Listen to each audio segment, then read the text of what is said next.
मैं शारदा थानवी आज अपनी YouTube चैनल पर आप लोगों के लिए लेकर आई हूँ क्लास 11th की हिंदी साहित्य की पुस्तक अंतरा, जिसमें मैंने आपको सूरदास की व्याख्या करवा दी थी, सूरदास के पदों की व्याख्या करवा दी थी। आज मैं आपको अपनी इस वीडियो में सूरदास की के जो अध्याय संबंधी जो क्वेश्चन आंसर है मैं वो करवा रही हूँ।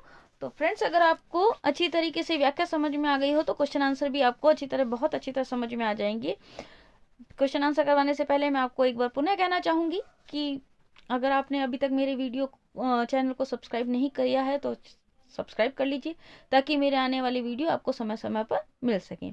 हम प्रारंभ करते हैं बच्चों। पहला क्वेश्चन देखिए, खेलन में को काको गुस्सैया पद में श्री कृष्ण और सुदामा यानी कि श्रीदामा के बीच किस बात पर तकरार हुई। जब हमने पद किया था, पद की व्याख्या की थी, उसमें काको गुसैया, खेलन में को काको गुसैया, गुसैया मतलब स्वामी, कोई किसी का स्वामी नहीं होता, खेलते समय कोई किसी का स्वामी नहीं होता। इसमें किस बात पर तकरार हुई, यानी कि किस बात पर उन दोनों के बीच में बहस हुई थी। तो इसका आंसर देखिए, इस पद में श्री कृष्ण और श्रीदामा के उस प्रसंग का वर्णन है जब वे खेल रहे थे। इस खेल में सुदामा जीत गए और श्री कृष्ण हार गए, परंतु हार जाने पर भी वे श्रीदामा को दाम न देकर के रूठ गए थे। इससे वे खेलना छोड़ करके बैठ गए। इस बात पर दोनों के बीच में तकरार हो गई। श्री कृष्ण श्रीदामा से हार गए और वे जाकर के बैठ गए थे, तो इस दोनों के बीच में इस बात में दोनों में तकरार हो गई थी। खेल में रूठने वाले साथी के साथ सभी क्यों नहीं खेलना चाहते। खेल में हार जाने पर रूठने वाले साथी के साथ सभी इसलिए नहीं खेलना चाहते हैं कि खेल में सभी बराबर होते हैं। खेल में हार जीत तो होती ही रहती है, खेल में रूठ कर नहीं बैठना चाहिए। खेल में हारने वाले को दांव चुकाना ही पड़ता है, यानी कि बाजी देनी पड़ती है। दांव नहीं देने वाले को अच्छा नहीं समझा जाता है, उसका बहिष्कार कर दिया जाता है, यानी कि उसको खेल से निकाल दिया जाता है। ये सब बाल मनोविज्ञान की बातें हैं। बाल चित्रण बहुत अच्छा चित्रण किया है सूरदास ने, जिनके लिए कहा भी जाता है कि वे जन्मांध है, उसका बहिष्कार कर दिया जाता है। खेल को खेल भावना से खेलने पर बल दिया जाता है।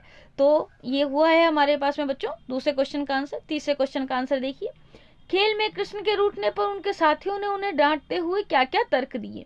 खेल में श्री कृष्ण के रूठने पर उनके साथियों ने उन्हें डांटते हुए निम्नांकित तर्क दिए। किनको? श्री कृष्ण को डांटते हुए उनके जो ग्वाले मित्र थे, उनके जो सखा थे, उन्होंने उनको जो तर्क दिए वो देखिए।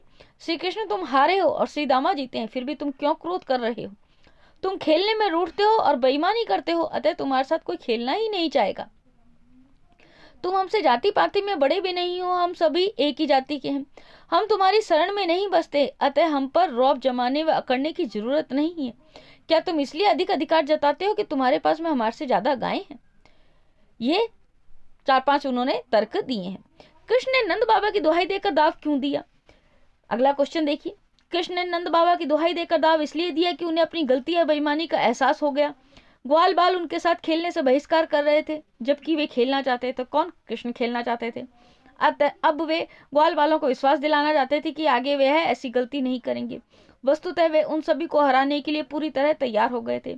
वे कहना चाहते थे कि मुझे नंद बाबा की कसम है, जो इस बार तुम्हें नहीं हराया, अर्थात इस बार मैं तुम सभी को हरा करके ही दम लूंगा। तो इस प्रकार से उन्होंने नंद बाबा की दुहाई दे करके दाव देना प्रारंभ किया था कृष्ण ने अपने मित्रों को।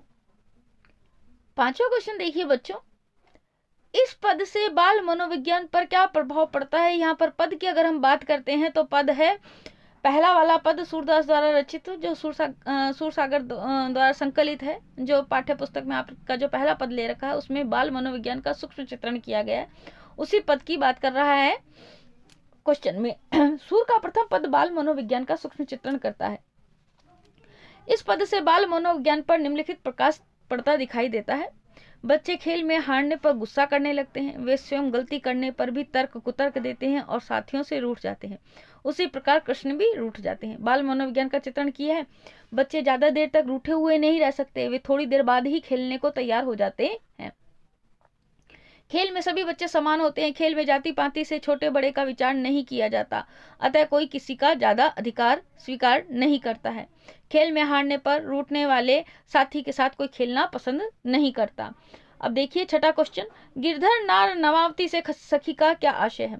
गिरधर नार नवावती से सखी का यह आशय है कि जो बलशाली कृष्ण बहुत भारी गोवर्धन पर्वत को उठाते समय भी नहीं झुके,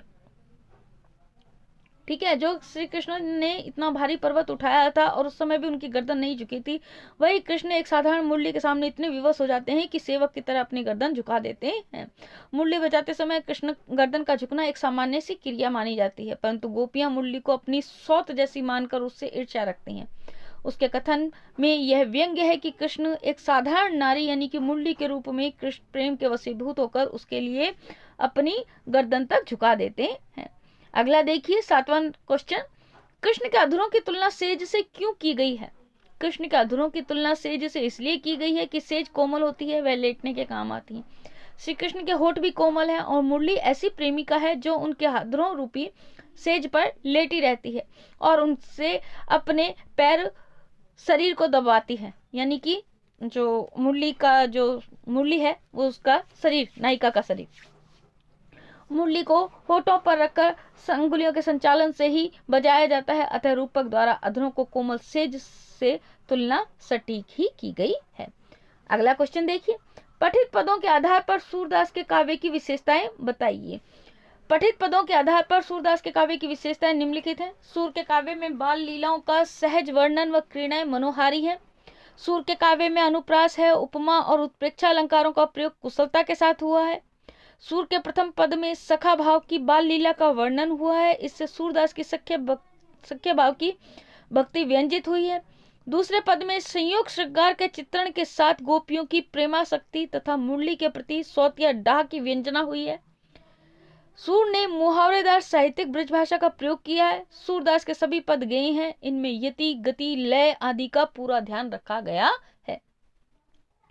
इस प्रकार से बच्चों आज हमारा ये चैप्टर कंप्लीट होता है, जिसके अंदर मैंने आपको इसके 8 क्वेश्चन करवाए हैं जो आपकी अध्याय से संबंधित क्वेश्चन है। आशा करती हूँ आपको वीडियो पसंद आया होगा।